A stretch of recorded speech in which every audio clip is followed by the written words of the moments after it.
मिसाळ वैजंता, सचिव प्रतिभा शिक्षण प्रसारक मंडळ, मुख्याध्यापिका प्रतिभाताई पाटील प्राथमिक शाळा। आजचा हा कार्यक्रम, हा गौरव आणि ग्रंथ, एखाद्या व्यक्तीबद्दल लिहिणे ही काही सर्वसामान्य गोष्ट नाही, ही खूप मोठी गोष्ट आहे।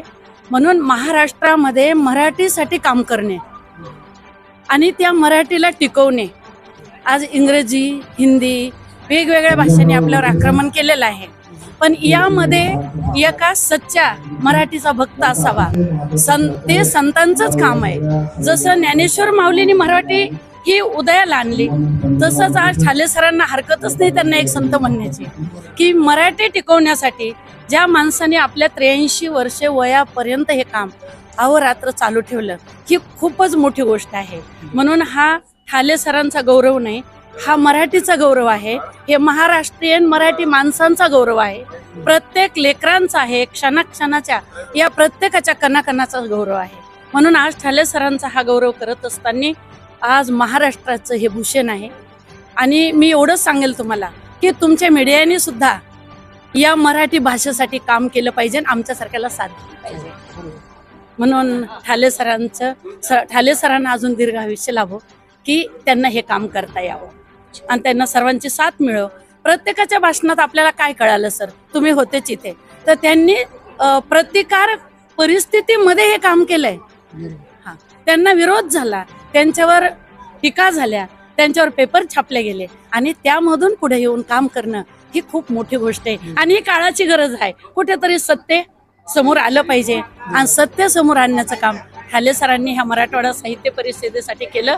म्हणून सरांना खूप खूप शुभेच्छा। आणि तुम्ही इथे हे आले आणि ही मुलाखत घेताय, तुमचे खूप धन्यवाद, की सत्य शोधण्याचा आणि समाजासमोर आणण्याचा प्रयत्न करावं, तुमच्याकडून आमच्या अपेक्षा राहतील।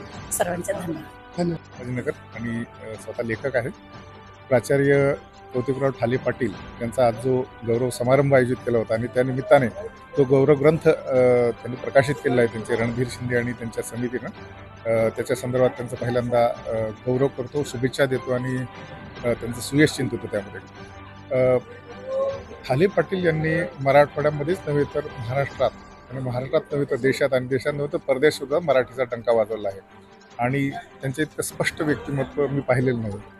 प्रत्येक वेळेस मी माझ्या स्वतःच्या लिखाणाबाबतीत त्यांच्याकडून मार्गदर्शन घेत असतो आणि नुकतंच आता उद्या जे येडका नावाचं माझं आत्मचरित्र प्रकाशित होत आहे, त्यानंतर ठाले सरांनी मागच्या वेळेस कौतुक केलं होतं, ते म्हणाले की डॉक्टर केळे हे स्वतःचं, आईचं आणि वडिलांचं चरित्र लिहिणारे एकमेव व्यक्ती आहेत मराठी साहित्यामध्ये, असं त्यांचं गौरवोद्गार माझ्या बाबतीत काढले होते।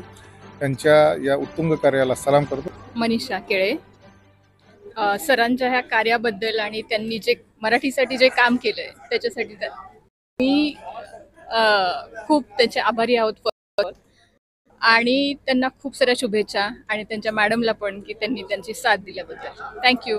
केवळ संभाजीनगरमधीलच नव्हे, मराठवाड्यातीलच केवळ नव्हे तर महाराष्ट्रातील लोकांनी माझ्यावर जे हे प्रेम दाखवलं त्याबद्दल महाराष्ट्रातल्या मराठी समाजाबद्दल मी कृतज्ञता व्यक्त करतो। काय सांगाल सर, आपल्यासाठी इतके लोक शुभेच्छा देण्यासाठी आले, कसं वाटतं आपल्याला? जेव्हा एवढ्या मोठ्या प्रमाणामध्ये लोक येतात तेव्हा एक प्रकारचा कृतार्थता वाटते, एक आनंद वाटतो। कौतिकराव ठाले पाटील, अध्यक्ष मराठवाडा साहित्य परिषद। या 40-50 वर्षातला सांस्कृतिक आणि साहित्यिक इतिहास जर पाहायचा असेल तर प्राचार्य कौतिकराव ठाले पाटील यांचं लेखन आणि त्यांचं व्यक्तिमत्व जर आपण पाहिलं तर आपल्याला त्याचा एक अदमास येतो। आमच्या पिढीनं त्यांच्या या कामातून त्यांचे ऋण मानण्याचा हा एक आम्ही केलेला प्रयत्न आहे। आमच्यासाठी ते एक आदर्श आहेत, कारण या काळामध्ये असे साहित्यिक आदर्श दुर्मिळ झालेले आहेत। आपला कणा ताठ ठेवून आपली भूमिका नेहमी पुढे रेटत जाणं, ही गोष्ट आमच्या पिढीला त्यांच्याकडनं शिकायची आहे आणि तो आदर्श लोकांपुढे मांडायचा होता। म्हणून या गौरव ग्रंथाचा समारंभ येथे साजरा झाला। मराठवाड्यातूनच नव्हे तर संपूर्ण महाराष्ट्रातून साहित्यिक लोक या समारंभाला आले, त्याचा अत्यंत आनंद आहे।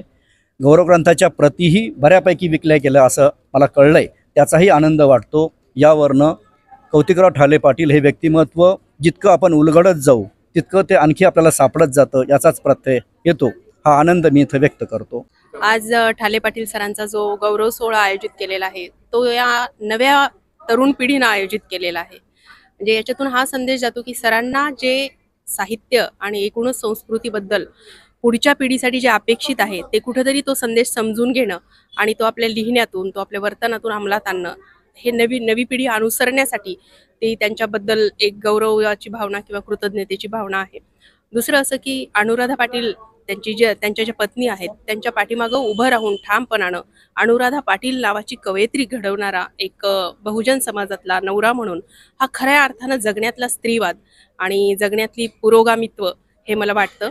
आणि म्हणून हा गौरव सोहळा फक्त एक इव्हेंट नाही आहे, तर काहीतरी संचित आहे, महाराष्ट्राचं सांस्कृतिक साहित्यिक संचित आहे, ते पुढच्या पिढीपर्यंत पोहोचावं हाच आम्हा आयोजक समितीचा एक तरुणाईचा संदेश आहे जो सर्वांपर्यंत पोहोचावा ही अपेक्षा आहे. सुचिता खल्लाळ.